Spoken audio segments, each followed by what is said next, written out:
So, welcome everybody. My name is Michael Black, and this is our podcast, Excipient Talk, brought to you by galenIQ. And today I'm talking to Oliver. Hello, Oliver. How are you today? Hi, Michael. I'm fine. How are you? Good, great, great. So, Oliver, can you please introduce yourself? Yes, my name is Oliver Luhn. I graduated as a process engineer long back ago, and I'm heading the research, development, and application technology activities of Beneo in the pharma field. And yes, I'm glad to be here. Okay, great. So, what are we going to talk about today? Yeah, Michael, as Beneo, we are participating in conferences and lectures in different scientific fields where we need to apply or want to apply the isomold, the galenIQ. And today we are going to talk about the 11th conference on granulation that was held in July in Hamburg. Okay, great. So, what exactly was that conference about? Yeah, the conference is about bringing together industry and academia in the field of granulation. It was held in Hamburg this time for the theoretical part and in cooperation with the Technical University in Hamburg. And there were about 400 participants of 20 countries, and there's a huge exchange between industry and science. Okay, great. So, what were exactly the highlights for you at this event? Yeah, the event covers a broad spectrum of themes. On the one side, we have the granulation science and technology. On the other side, we have the applicants, and we look deep into basically 7 tracks. One is granulation processes, where you look into processing and machinery. The other one is applications, where you mostly look into pharmaceutical applications, but also food and nutraceuticals. There are also side fields like fertilizers, catalysts, dishwashing, washing, and battery technology materials. Wow. Okay. Moreover, we talked about mechanistic understanding of how granulates are built, meaning like nucleation, forming the granule.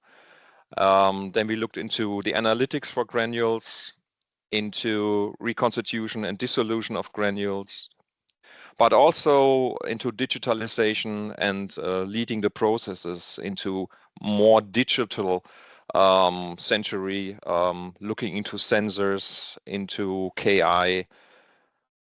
Continuous manufacturing was a big theme, and also quality with all these aspects. All right. Okay. And regarding all of this, of course, we are both interested in galenIQ. Which role can galenIQ play in granulation processes? Yeah, that's an interesting question. And we had some characterization going on, deepening the understanding how galenIQ may act as a binder in granulation processes. We investigated deeply the role of isomalt as a moisture-activated dry binder, meaning that you simply blend in the isomalt into the granulation blend and activate it by adding water. And we looked deeply into spraying isomalt solutions on to be granulated blends. And there we had great examples and great results showing that isomalt can play a significant role in replacing other binders, for example, that are maybe not so en vogue anymore. Okay, all right. So now after your visit to this conference, what are your expectations for the future regarding galenIQ in this area? The conference was great for networking, and from that networking possibility arised a lot of, let's say, results that lead into projects. We have contacts now to a couple of universities that were interested in getting samples, and I'm in contact with the professors to set up some characterization work. Moreover, there was equipment manufacturers approaching me, where we will also set up some common, let's say, investigations and trials Pharma industry was interested for certain reasons, as well as the networking itself brought a lot of valuable contacts to me that we will use, or that we will where we will set up corporations in the future, maybe. Okay, so it sounds like it was a very fruitful event and very good for progressing the application of galenIQ in granulation. Just to touch on some other things, do you have other possibilities for galenIQ in the pipeline apart from as an excipient for granulation? Yeah, we are looking deeper into amorphous solid dispersions.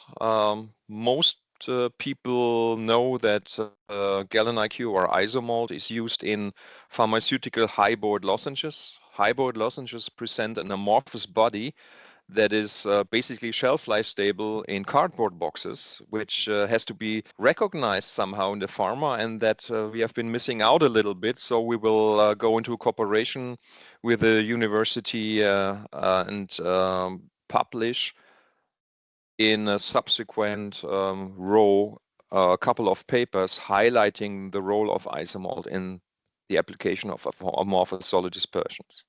Okay, well, that sounds very exciting as well. So it sounds also like it could be a topic for a future podcast, which I look forward to. So thank you for joining today, and thank you everyone for looking in today to our podcast, Excipient Talk, brought to you by galenIQ, and we will see you soon. Thank you. Bye-bye. Bye. Thanks, Michael.